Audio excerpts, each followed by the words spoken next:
Pengenalan. Sistem kekeluargaan adalah penting kerana ia berfungsi sebagai satu institusi yang corak, bentuk dan keadaannya yang akan menentukan pula corak, bentuk dan keadaan masyarakat. Ia juga berfungsi sebagai sumber tenaga manusia yang akan mengisi kehidupan masyarakat, kemudian hari dan menentukan bentuk kehidupan tersebut. 5 asas institusi kekeluargaan dalam Islam yang merangkumi akidah, syarat, akhlak, cinta dan kasih sayang, persamaan, keadilan dan jaminan sosial. Krisis sistem kekeluargaan akibat tingkah laku moral dalam era modernisasi meningkat dari semasa ke semasa. Perkara ini menyebabkan berlakunya penceraian dalam kalangan masyarakat. Kumpulan kami telah menentukan skop kajian supaya kami dapat mencari maklumat untuk kajian kami dan membincangkan tentang carian tersebut dengan lebih mudah dan senang. Skop kajian. Tajuk tugasan yang dikaji oleh kumpulan kami ialah krisis sistem kekeluargaan dan tingkah laku moral dalam era moden.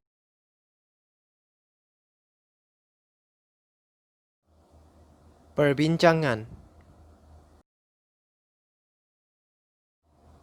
Tingkah laku orang Malaysia yang mempengaruhi krisis kekeluargaan.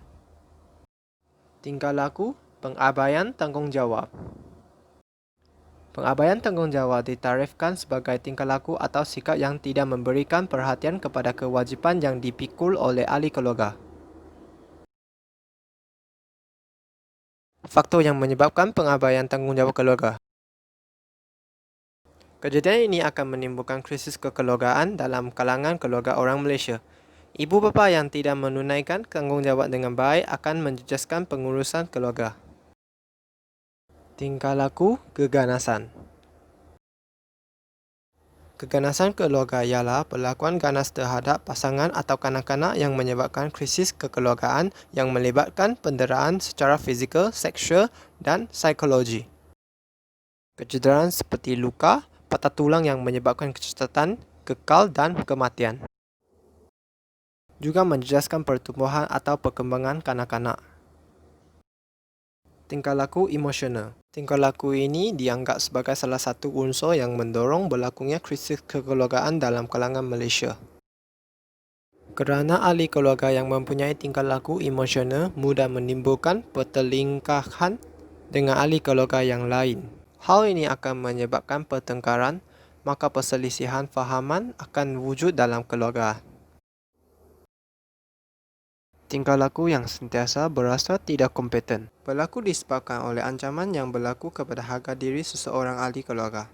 Berasa tidak kompeten juga mempengaruhi krisis kekeluargaan. Hal ini menyebabkan berlaku perubahan struktur keluarga. Bagi kanak-kanak, boleh menyebabkan kehidupan mereka terganggu dan bingung. Tingkah laku permusuhan. 30% orang Malaysia memiliki perasaan kehilangan kawalan dan kejantanan yang dialami dalam sesebuah keluarga. Hal ini menunjukkan melalui kata-kata dan tindakan bermusuhan yang kuat antara ahli keluarga. Oleh itu, tingkah laku ini merupakan pendorong krisis kekeluargaan dalam kalangan Malaysia. Tingkah laku tidak sabar. Tingkah laku tidak sabar ini telah menjadi tingkah laku yang amat diberi perhatian dalam kejadian krisis kekeluargaan dalam kalangan keluarga orang Malaysia.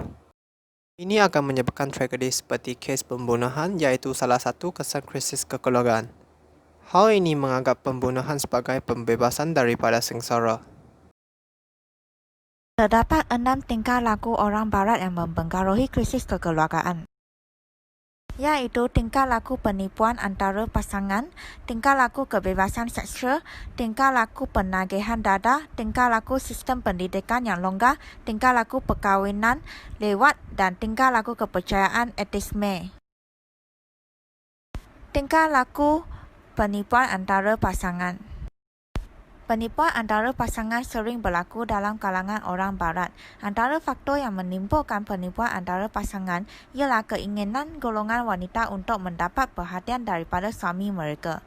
Sebagai contoh, bagi sesebuah keluarga barat yang harmoni, jika suami tidak memberi perhatian terhadap isterinya, isteri akan berasa curiga terhadap suami sendiri dan tidak lagi mempercayai suami sendiri.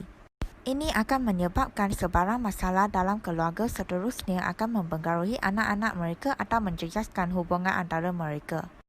Tingkah laku kebebasan seksual. Faktor yang mendorong amalan ini ialah kebebasan melayan laman web yang bersifat pornografi di media masa dan tidak menerima pendidikan seksual yang sesuai. Tragedi negatif ini dapat dikurangkan jika semua keluarga berupaya memainkan peranan mereka dengan lebih baik untuk mendidik anak dengan sebaik mungkin. Pemangsa krisis kekeluargaan boleh mendapatkan bantuan dari pihak kaunseling. Kaunseling dapat membantu mereka untuk berhadapan dengan masalah dan memupuk mereka untuk berani menghadapi kehidupan mereka pada masa hadapan. Tingkah laku penagihan dada.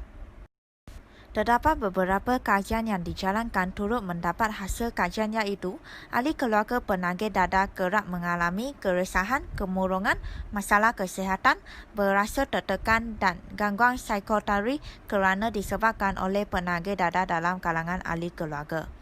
Apakah yang harus dilakukan untuk menyelesaikan masalah ini? Pihak berkuasa perlu mengambil tindakan seperti sentiasa menjalankan rondaan di kawasan yang sering menjadi sarang penagih. Tingkah laku sistem pendidikan yang longgar. Di negara barat, mereka lebih mementingkan komunikasi antara ibu bapa dengan anak-anak sepanjang masa mereka menjalankan didikan kepada anak mereka. Sikap pengabaian tanggungjawab ibu bapa akan menyebabkan banyak masalah yang menjejaskan kebahagiaan keluarga. Apakah cara yang berkesan untuk menghadapi masalah ini? Iaitu pendidikan orang tua dalam keluarga. Orang tua akan menggunakan cara mendidik golongan muda dengan cara tradisional seperti dilarang keluar dari bilik selama beberapa hari sekiranya anak-anak membuat kesilapan. Tingkah laku perkahwinan lewat. Orang barat banyak menuntut kebebasan dalam kehidupan mereka dan mereka berharap tidak diikat oleh ikatan perkahwinan. Kesan buruk kepada kekeluargaan jika perkahwinan lewat umur tidak dapat diselesaikan. Purata kelahiran akan dikurangkan, kesuburan wanita yang pendek dan masalah seksual. Tingkah laku kepercayaan ateisme. Orang barat yang memegang kepercayaan ateisme juga mulai mempercayai bahawa mereka tidak perlu menggantung kepada kuasa gaib seperti Tuhan untuk menghadapi waktu genting dalam kehidupan. Sifat-sifat kepercayaan ateisme ialah sentiasa berasa bingung dan kacau bilau, hilang tenaga jiwa dan hati dan rasa ingin membunuh diri. Keharmonian keluarga dapat dikekalkan dan krisis kekeluargaan juga boleh diselesaikan melalui amalan pendidikan agama yang kukuh.